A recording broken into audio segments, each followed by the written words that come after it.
ভগবান শ্রীকৃষ্ণ গীতার নবম অধ্যায়ের ২৭ নম্বর শ্লোকে বলেছেন, যৎ করোষি যৎ অস্মাসি যৎ জুহোষি দদাসি যৎ যৎ পশ্যাসি কন্তেও তৎকুরুম্ব মদর্পণম। অর্থাৎ তিনি অর্জুনকে বলেছেন, হে কন্তেও, তুমি যা অনুষ্ঠান করো, যা আহার করো, যা হোম করো, যা দান করো এবং যে তপস্যা করো, সেই সমস্তই আমাকেই সমর্পণ করো। হরে কৃষ্ণা বন্ধুরা, welcome back to my channel. সকলকে অনেক অনেক শুভেচ্ছা জানিয়ে এবং ভগবানের চরণে প্রণাম জানিয়ে আমি আজকের ব্লগটা শুরু করছি। আজকে আমি সকালবেলা উঠে একটু গোপালদের দোল দিয়ে নিলাম। এখন আমি ওনাকে বাজারে, আমার যিনি গৃহকর্তা, ওনাকে একটু বাজারে পাঠাচ্ছি, কারণ বিশেষ কিছু জিনিস না আনলে হবে না।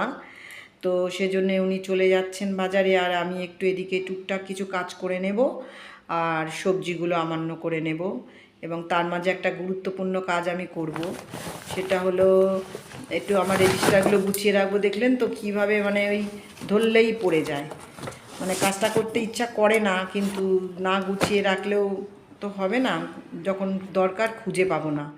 তো আমি দেখলাম উনি বাজার থেকে চলে এসেছেন আমার বাকি কাজগুলো করতে করতে। তো আমার শরীরও বিশেষ ভালো না, ওই জন্য আমি আজকে এই জিনিসগুলো গুছাতে পারবো না। ওনাকে বলেছি, এনেছে কিন্তু গুছিয়ে রেখে দিতে হবে। তো আমি এখন চলে যাব গোপালের রান্নাঘরে।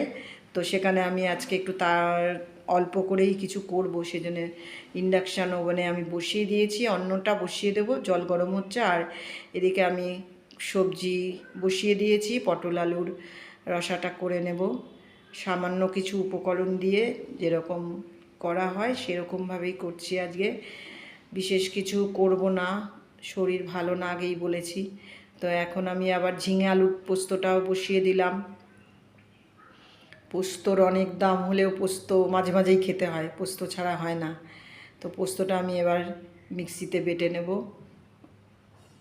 যতই পোস্ত দিই না কেন, মিক্সিতে মনে হয় খুব অল্প, আরও হলে ভালো হয়। যাই হোক, পোস্তটা বেটে নিয়ে পোস্তটা নামিয়ে আমি ভগবানের ভোগের থালাটা সাজিয়ে নিয়ে ভগবানের কাছে চলে এসেছি। আমি নিয়ম মেনে তুলসী পাতা, গঙ্গা জল আর পটল আলুর রসা আর ঝিঙে আলু পোস্ত দিয়ে ভগবানকে আমি ভোগ নিবেদন করে দিয়েছি। আপনারা সকলেই ভোগ প্রসাদ দর্শন করুন এবং দুর্ভোগ কাটিয়ে উঠুন। আমার এই ভিডিও যদি আপনাদের ভালো লেগে থাকে তাহলে লাইক, শেয়ার, সাবস্ক্রাইব এবং কমেন্টস করতে ভুলবেন না। সকলে আমাকে খুব খুব সাপোর্ট করুন, আমার পাশে থাকুন। আর দেখা হবে আমাদের পরবর্তী কোনো ভিডিওতে, নতুন কোনো বিষয় নিয়ে বা অন্য কোনো বিষয় নিয়ে। রাধে রাধে।